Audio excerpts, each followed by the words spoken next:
পর্যন্ত বা বিতর্কের কারণে যদি ডক্টর জাকির নায়েক বাংলাদেশে না আসতে পারে, তাহলে বুঝে নেবেন বর্তমান সরকারে যারা আছে এদের ভিতরে ভারতের দালাল আছে। আসসালামু আলাইকুম রহমতুল্লাহ। প্রিয় বন্ধুরা, আপনারা সকলেই জানেন ডক্টর জাকির নায়েককে কিন্তু বাংলাদেশে আসার পারমিশন দিল না বাংলাদেশের সরকারি কর্মকর্তাদের তরফ থেকে। তো প্রিয় বন্ধুরা, এখানে কিন্তু সবাই ভারতকে দোষারোপ করছে।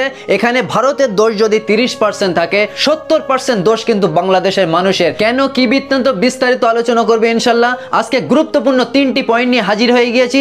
প্রথম পয়েন্ট থাকবে বাংলাদেশের কারা ষড়যন্ত্র করে ডক্টর জাকির নায়েককে বাংলাদেশ পা দিতে দিল না, এটি আপনাদেরকে ক্লিয়ার করব।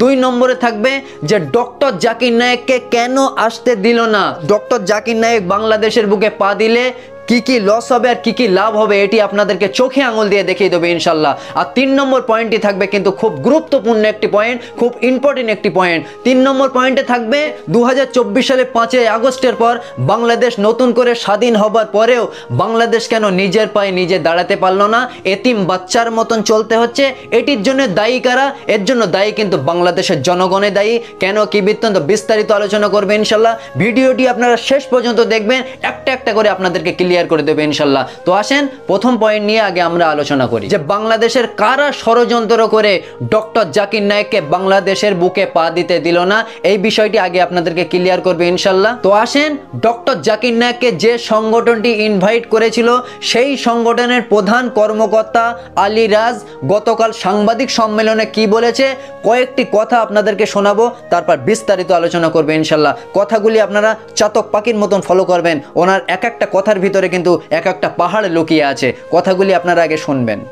ডাক্তার জাকির নায়েককে আমরা বাংলাদেশে আনতে পারিনি, তো আমাদের কাছে মনে হচ্ছে আসলে যে কোনো কারণেই হোক এটা স্থগিত করার আগে আমাদেরকে জানানো উচিত ছিল, কারণ আমরা সার্বক্ষণিক যোগাযোগ সব বাহিনীর সাথে রেখেছি এবং আমাদের সরকারিভাবে যা যা প্রসিডিউর দরকার, যা যা ফর্মালিটিস দরকার সব কিছু কিন্তু আমরা সম্পন্ন করেছি এবং ওনারা আমাদেরকে লিখিত অনুমতি দেওয়ার পরে কিন্তু আমরা এই অনুষ্ঠানতে হাত দিয়েছি, যেহেতু আমাদের অনেক বিশাল অলমোস্ট কোটি কোটি টাকা এখানে বিনিয়োগ হয়ে গেছে। তো প্রিয় বন্ধুরা, এখানে আপনারা দেখলেন তারা কিন্তু ডক্টর জাকির নায়েককে আনার পরিকল্পনা করার আগে সরকারের তরফ থেকে পারমিশন নিয়েছে। সরকার কিন্তু তাদেরকে লিখিত পারমিশন প্রথম দিয়েছে বলেই তারা কোটি কোটি টাকা অলরেডি ইনভেস্ট করা হয়ে গেছে ডক্টর জাকির নায়েককে আনার জন্য।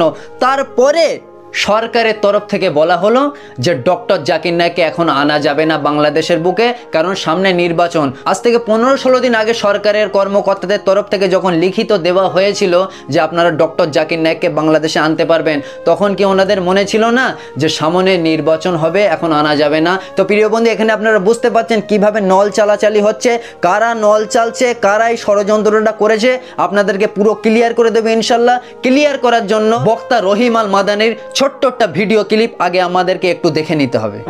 আমরা যখন প্রতিবাদ জানাই তখন আমাদেরকে তাদের অনুসারীরা বলে এখন ঐক্য করার সময়, সামনে নির্বাচন, এখন আর হুজুররা বিভেদ করিলেন না। মনে রেখো, রাজনৈতিক বিভেদ আমরা করি না, কারণ আমরা রাজনীতি করি না। কথা ঠিক কিনা? তো প্রিয় বন্ধুরা, বক্তা রহিম আল মাদানি এই বক্তব্যটি কিন্তু 12-13 দিন আগে দিয়েছে। উনি কিন্তু পরিষ্কার ভাষায় বলে দিয়েছে যে অনেক আলেম ওলামারা বলছে যে আমাদের এখন একতা হওয়ার সময়, উনি কিন্তু পরিষ্কার বলে দিয়েছে যে আমরা কোনো রাজনীতি করি না। তো প্রিয় বন্ধুরা, উনি তার 6 থেকে 7 দিন পরই আবার একটা বক্তব্য দিয়েছে। ডক্টর জাকির নায়েককে যখন বাংলাদেশে আনার কথা হয়েছে, তিনি কিন্তু তার 6-7 দিন পরই আবার একটা বক্তব্য রেখেছে। ওই বক্তব্যটি কয়েক সেকেন্ড আগে আপনাদেরকে শোনাবো যে ওনার ওই বক্তব্যটি কেমন ছিল আর এই বক্তব্যটি কেমন দিয়েছে। এই সমস্ত বিষয়ের ভিতরেই কিন্তু গোপন ষড়যন্ত্র লুকিয়ে আছে। তো আসেন ওনার এই বক্তব্যটি আমরা আগে শুনে নেই। 5-6 দিন আগে উনি এই বক্তব্যটি দিয়েছে। দল মত নির্বিশেষে আল্লাহর কোরআনের পক্ষে স্লোগান দিতে হবে, আলেমদের ভেদাভেদ ভুলে যেতে হবে। মাসলাকগত ফিকহি মাসআলার ইখতিলাফ ছিল, আছে, ভবিষ্যতেও থাকবে।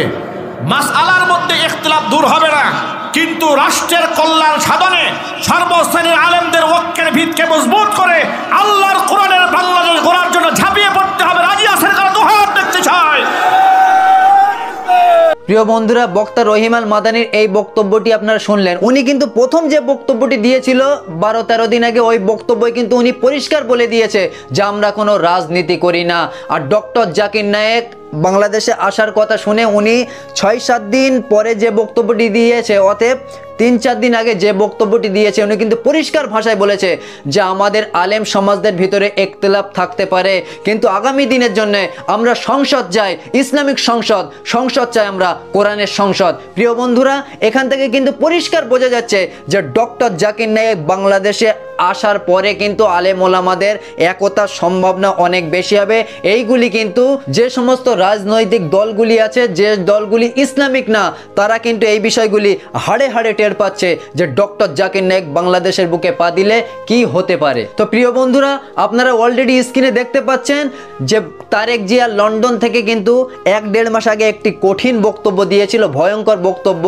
আলেমদেরকে লক্ষ্য করে বলেছিল উনি যে বাংলাদেশের কোনো মৌলবাদী চরমপন্থা যেন আশ্রয় না পায়, যেন ঠাঁই না পায়, এই বক্তব্যটি কিন্তু উনি দিয়েছিল।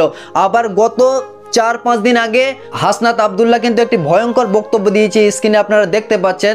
উনি কিন্তু বলেছে 4-5 দিন আগে যে জামাত ইসলাম যে ইসলামিক রাজনৈতিক দল, এটা তো আমি জানি না, এটা তো আমি প্রথম শুনছি। তো প্রিয় বন্ধুরা, এর ভিতরে কিরকম নল চালাচালি হচ্ছে আপনাদেরকে এখনই ক্লিয়ার করে দেবো ইনশাল্লাহ। আমরা ভারতবর্ষ থেকে আজ থেকে 10-12 বছর আগের থেকে জানি যে জামাত ইসলাম রাজনৈতিক দল, ইসলামিক রাজনৈতিক দল। আর হাসনাত আব্দুল্লাহ যে দেশে বড় হয়েছে, এখনো জানতে পারলো না, বুঝতে পারলো না যে জামাত রাজনৈতিক দল একটা ইসলামিক রাজনৈতিক দল, ওরা এখনো বুঝতে পারলো না।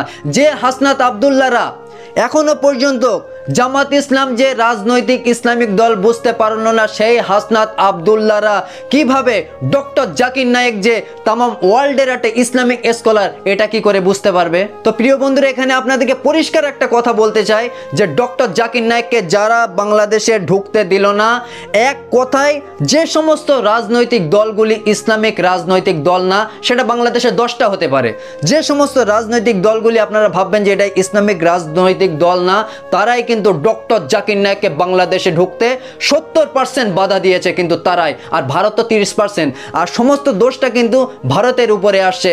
এর ভিতরে কিন্তু নল চালাচালি হয়েছে বড় ধরনের, আপনাদেরকে আরো ক্লিয়ার করে দেবো ইনশাল্লাহ। আসেন আমরা 2 নম্বর পয়েন্টে ফিরে আসি যে ডক্টর জাকির নায়েককে কেন বাংলাদেশে আসতে দিচ্ছে না। ডক্টর জাকির নায়েক বাংলাদেশে আসলে রাজনৈতিক দলগুলি যেগুলি ইসলামিক না, তাদের কি কি ক্ষতি হবে আপনাদেরকে A to Z ক্লিয়ার করে দেবো ইনশাল্লাহ। তো প্রিয় বন্ধুরা, আপনারা স্ক্রিনে পরিষ্কারভাবে দেখতে পাচ্ছেন যে মিজানুর রহমান আজহারী 5 বছর পর যখন মালয়েশিয়া থেকে, আজ থেকে 1.5 বছর আগে যখন বাংলাদেশের বুকে পা দিল, তিনি আসার কয়েকদিনের ভিতরেই কিন্তু এই ভিডিওটি যেটি আপনারা দেখতে পাচ্ছেন, সমস্ত আলেমদের ভিতরে যখন দলাদলি ছিল, তিনি আসার পরেই কিন্তু সমস্ত শত শত আলেমদের দেখে আপনারা দেখছেন কিভাবে গলায় গলায় মিলছে, এতটা মহব্বত করে দিয়েছে, একতার কিন্তু একটা বার্তা দিয়েছে।